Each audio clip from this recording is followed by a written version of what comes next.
पता नहीं क्या कहूँ, मन बड़ा खिन्न हो गया है। भगवान से यही प्रार्थना कर रही हूँ कि यह जल्दी ठीक हो जाए, मगर मन तो मम्मी पर ही लगा हुआ है। जरूर ध्यान से चलती नहीं होंगी, तभी तो गिर गई सीढ़ियों से, बेचारी मेरी माँ। माँ की हालत को याद करते ही आंसू निकलने लगे। कितनी बार तो कहा था कि आ जाओ मेरे पास, मगर माँ भी कम ज़िद्दी नहीं है। और ये ज़माना बदल गया है, अब माता पिता भी अपने दामाद के साथ रह सकते हैं। ऊपर से आपको तो हीरा जैसा दामाद मिला है। अचानक ही फ़ोन घनघनाया। माँ का फ़ोन था। हेलो माँ, प्रणाम। लेकिन माँ के आशीर्वाद में ही उनका सारा दर्द छलक गया। क्या हुआ? मैं चिंतित हो गई। गिर गई, कमर में दर्द हो रहा है क्या? लेकिन तुमसे कल कहा था ना कि रेस्ट करो, बिना बात ज़्यादा इधर उधर मत चलो। बहुत दर्द हो रहा है क्या? हाँ बहुत। निखिल भैया को बताया? आज निखिल के ऑफिस जाने के बाद गिरी। और जया भाभी को? माँ फिर चुप हो गई। बेटी भी चुप हो गई। कुछ बातों के जवाब चुप्पी में ज़्यादा पारदर्शी व मुखर हो जाते हैं। अच्छा तुम सीधी लेटी रहो, मैं कुछ करती हूँ, कहकर मीता ने फ़ोन रख दिया। पल भर बाद उसने निखिल को ऑफिस फ़ोन किया। हेलो भैया, माँ गिर गई हैं। हाँ मुझे मालूम है। नहीं, आज सुबह आपके ऑफिस जाने के बाद फिर गिर गई। ओफ़ो! निखिल के स्वर में चिंता के बजाय एक खिन्नता थी। अब मैं तो 7 बजे से पहले ऑफिस से नहीं निकल पाऊंगा। जया भाभी का जिक्र दोनों ही नहीं कर रहे थे। एक वह भी सदस्य थी घर की, पर उनकी उपयोगिता परिवार के लिए कितनी हो, यह वे खुद तय करती थी। मैं भी नहीं निकल पाऊंगी भैया, इनकी हालत आप जानते ही हो। निखिल भी इस बात को जानता था। ठीक है, मैं कोशिश करता हूँ, एक्सरे करवाना पड़ेगा, कहीं फ्रैक्चर ना हो गया हो।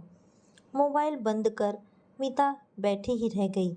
मन गुस्से और क्षोभ से भर रहा था। कौन कहता है माँ को कि ज़बरदस्ती इधर उधर चलती रहें। घर में सारी सुविधाएं हैं, काम करने वाली हैं। जया भाभी की तटस्थता को छोड़ दें तो किसी बात की कमी नहीं है, लेकिन कमी तो है। पापा को गए अभी 2 साल ही हुए हैं। पति के जाने के बाद तन मन दिल दिमाग वो अपने कमरे में शून्यता का पसर जाना उन्हें कमज़ोर कर रहा था। बिस्तर पर बगल में बैठे या लेटे पति की बूढ़ी व रुग्ण काया भी उन्हें सुरक्षा का एहसास दिलाती थी। घर में उनके अधिकारों के प्रति आश्वस्त करती थी। बेटे बहू उनके साथ रह रहे हैं, वे बेटे बहू के साथ नहीं। खामोशी से यह जतला देती थी। खाना तो तब भी बाई ही बनाती थी, काम तब भी नौकर चाकर ही करते थे, लेकिन अंदर से लेकर बाहर तक फैला उनका एक छत्र अधिकार उन्हें कई बातों से बचाता था। पति के जाते ही घर का भूगोल बदल गया, वह साथ ही सोल भी, और उस सोल में समाहित उनका व्यक्तित्व भी। बहू, नमक और गरम मसाले के डब्बे कहाँ हैं? पापा के जाने के बाद उस दिन वह किचन में कुछ बना रही थी। निगाह उठाकर देखा तो किचन का पूरा नक्शा ही बदल गया था। इधर रखे हैं, बहू डिब्बे दिखाती हुई बोली। उसने माँ के चेहरे की तरफ देखा। कई परतों की सिवन हल्की सी उधड़ गई थी। ऐसा नहीं है कि इस परिवर्तन से कोई गिला है उसे या माँ को, पर यह घर पहले भी तो जया भाभी का था। कईयों बार यह जताने का बताने का प्रयत्न सबकी तरफ से किया गया, पर उन्होंने इसे कभी अपना समझा ही नहीं। ऑफिस से आकर अपनी चाय बनाई और अपने कमरे में बंद हो गई। कई बार माँ पापा और जया भाभी की चाय एक साथ गैस के अलग अलग चूल्हों पर बनती थी। मेड खाना बनाती तो घर के 3 सदस्यों का। जया भाभी अपना पका खाना खाकर 8 बजे ही ऊपर अपने कमरे में समा जाती। कैसे कोई इंसान सबके बीच रहकर इतना अलग थलग रह सकता है? जया भाभी की बातें सुनकर उसे आश्चर्य होता। कैसे वे घर की किसी भी समस्या से इतनी अलग रह पाती हैं? वह अक्सर यह सवाल खुद से पूछती, लेकिन जवाब न मिलता। जया भाभी को अपनी नौकरी, अपने बच्चों व अपने मायके से मतलब था। बहू तुम्हारी है माँ, उससे खुशी मिले या गम तुम्हें सहना है।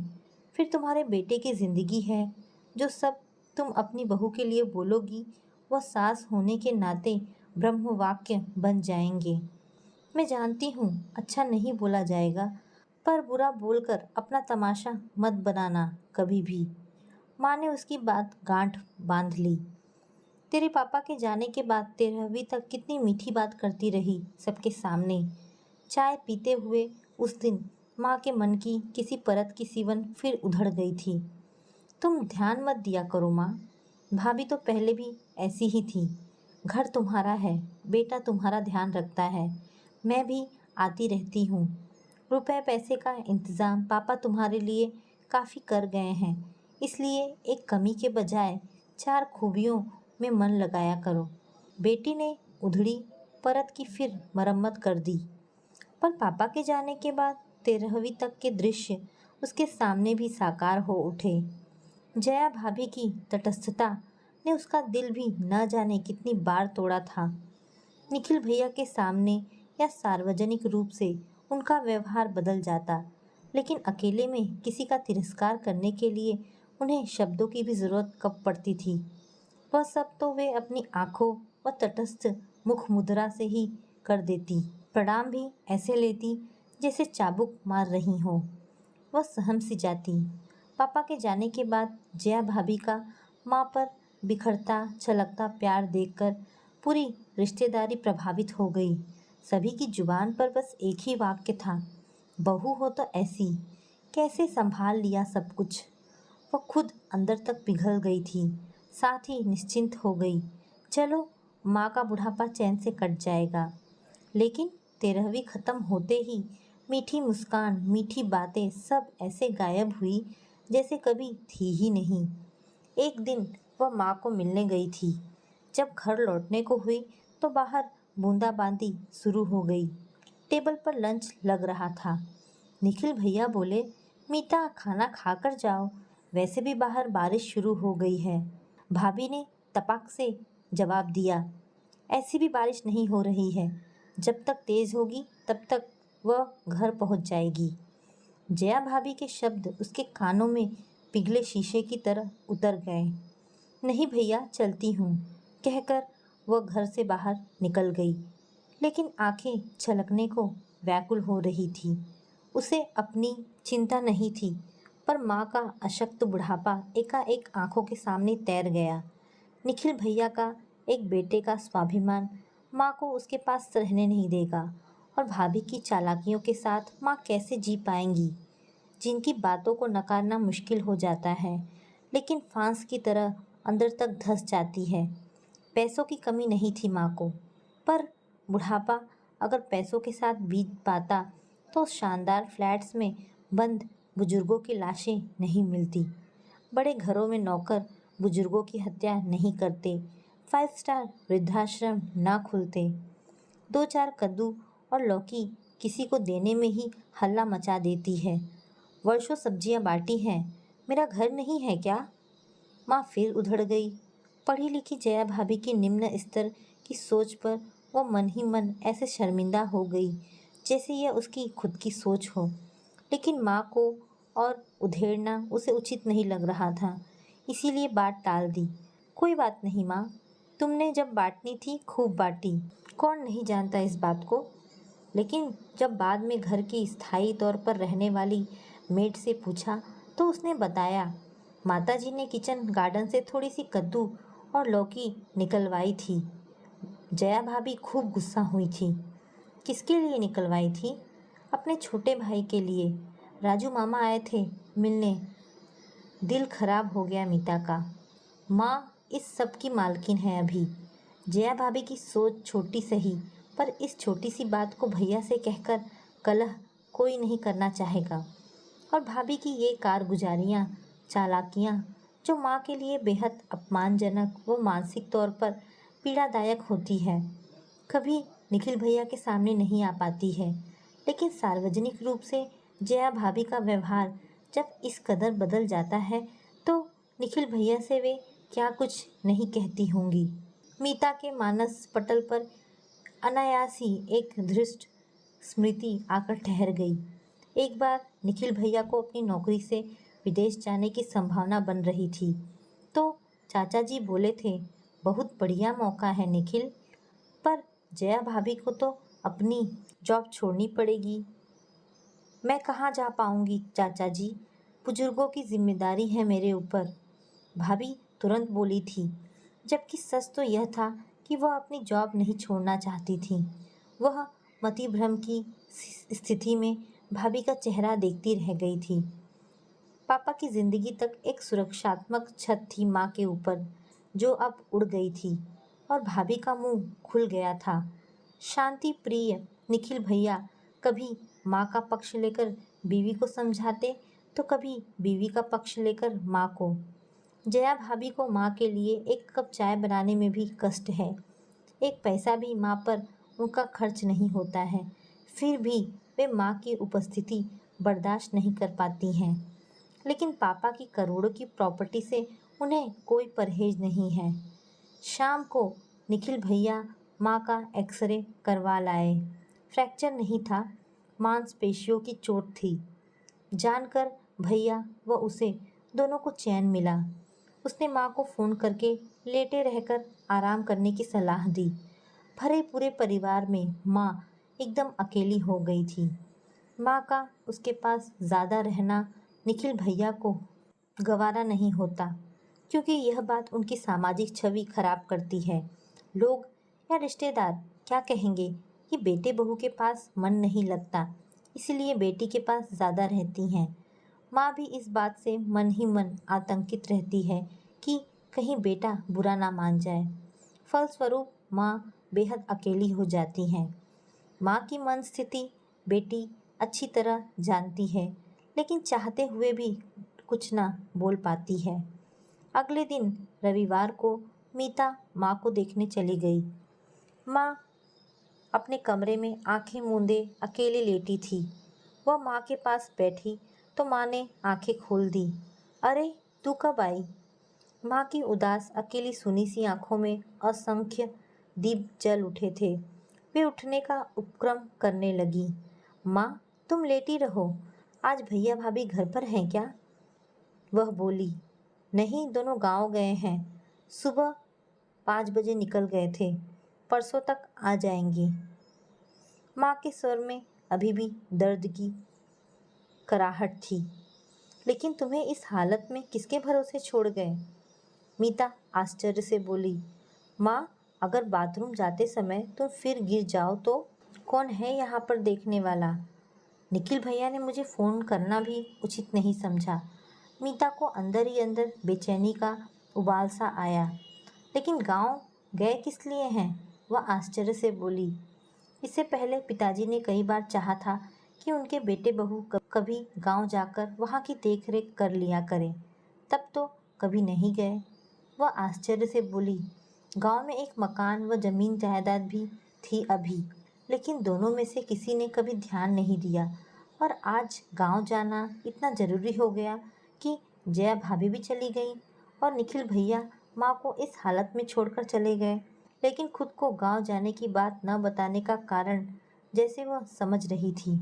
कहीं पुरखों की संपत्ति पर ननद अपना अधिकार ना मान बैठे। भाभी की सोच से उसे कोई लेना देना नहीं, पर निखिल भैया को तो उसकी नीयत पर भरोसा होना चाहिए था। लेकिन गांव की जमीन जायदाद में निखिल भैया का रुचि लेना तो वह समझ सकती थी, पर घर की हर खुशी और गम से अलग जया भाभी का जाना जहाँ उसे हैरान कर रहा था, वहीं हल्का सा सुकून भी दे रहा था। इसीलिए बोली, चलो अच्छा है, भाभी भी गई हैं, भैया के साथ तो खड़ी होकर रहेंगी, अपनी नौकरी छोड़कर गांव में कुछ काम करना चाहती हैं। एकाएक माँ बोलने लगी। गांव की महिलाओं के साथ मिलकर, इसीलिए सोच रही है कि गांव का घर ठीक करा ले और गांव के वरिष्ठ लोगों से, खासकर प्रधान से अपनी जान पहचान अच्छी कर ले, जिससे उसे अपने काम में मदद मिल सके। रसीले फलों के लिए वहाँ का मौसम बहुत अच्छा है, इसीलिए वहाँ रसीले फल बहुतायत में होते हैं। शायद उसी को लेकर कुछ काम करना चाह रही है। ऐसा क्या करने का सोच रही है, पता नहीं, दोनों कल रात मेरे पास आए थे। जो कुछ बता रहे थे मैं ज़्यादा समझ नहीं पाई। कह रहे थे पापा के नाम से शुरू करेंगे, इसलिए पापा की जमा पूंजी की ज़रूरत पड़ेगी। मीता हतप्रभ रह गई। भैया भाभी के प्रभाव में आकर चाहे कुछ भी कर ले, पर माँ की देखभाल को लेकर उसे उनकी मंशा पर जरा भी शक नहीं रहता। पर जया भाभी जिस तरह से उनका कभी कभी ब्रेन वॉश कर देती हैं, पता नहीं क्या इरादा है उनका अब। कहीं माँ की जमा पूंजी पापा के नाम पर भाभी ने माँ और भैया को बहला फुसला कर निकलवा ली तो भावनात्मक व मानसिक स्तर पर अकेलापन भोग रही माँ कहीं आर्थिक रूप से अकेली ना पड़ जाए। निखिल भैया भले ही उनके लिए सब कुछ करेंगे, पर दबदबा भाभी का ही रहेगा। अभी जब माँ अपने दम पर रह रही हैं, तब जया भाभी उनसे बात तक नहीं करती हैं, मतलब नहीं रखती हैं। फिर जब आर्थिक रूप से निखिल भैया पर निर्भर हो जाएंगी, तब का नज़ारा क्या होगा, ये सोचकर ही मीता को सिहरन सी महसूस हुई। घर और शहर की बाकी संपत्ति भले ही अभी माँ के नाम है, पर 80 साल की माँ इसका उपयोग तो नहीं कर सकती ना ही किसी अन्याय के प्रतिकार स्वरूप अपने बच्चों को घर से बाहर निकाल सकती हैं। मीता जानती है तब माँ कुछ और उधड़ेगी, बार बार उधड़ेगी, और उसे लगातार मरम्मत करते रहना पड़ेगा ताकि माँ की आगे की ज़िंदगी कुछ ठीक ठाक निकल सके, क्योंकि कर तो वह भी कुछ नहीं पाएगी। माँ तुम अपना पैसा मत देना, पापा के नाम पर काम शुरू करना चाहती हैं तो वे खुद कर लें। पापा का जो कुछ भी तुम्हारे बाद बचेगा उन्हीं का ही तो होगा, फिर अभी क्यों दे रही हो। उसने माँ को समझाने की एक कमज़ोर सी कोशिश की। माँ ने एक मजबूर खामोश सी दृष्टि उस पर डाली। वह महसूस कर गई कि उन खामोश निगाहों की मुखर भाषा को, क्योंकि मौन में कुछ प्रश्नों के जवाब बहुत ही पारदर्शी व स्पष्ट हो जाते हैं। माँ को उसकी बात कहीं ना कहीं समझ आ गई। उन्होंने तुरंत निखिल भैया को फ़ोन लगाया। बेटा सुनो, जो कुछ देखना है देख लो, आखिरी फैसला तो मुझे ही करना है। जहाँ तक मेरा ख्याल है तुम्हारे पापा का मान सम्मान वैसे भी बहुत है। मुझे लगता है ये फिजूल चीज़ें करने की कोई ज़रूरत नहीं है। जब तक मैं हूँ तब तक तो मैं कुछ बेचने नहीं दूँगी, ना ही कुछ जमा पूंजी दूँगी। अब फैसला तुम दोनों का है। आज माँ की एकटक बातें सुनकर मुझे इस बात की तसल्ली तो हो गई कि पापा की प्रॉपर्टी आपके लिए एक मजबूत दीवार है, जिसका तो जया भाभी भी कुछ करने की हिम्मत नहीं कर पाएंगी, और मैं तो हूँ ही आपके साथ। तो दोस्तों, ये कहानी यहाँ पर समाप्त होती है। आपको ये कहानी कैसी लगी मुझे कमेंट करके अवश्य बताएं। धन्यवाद दोस्तों।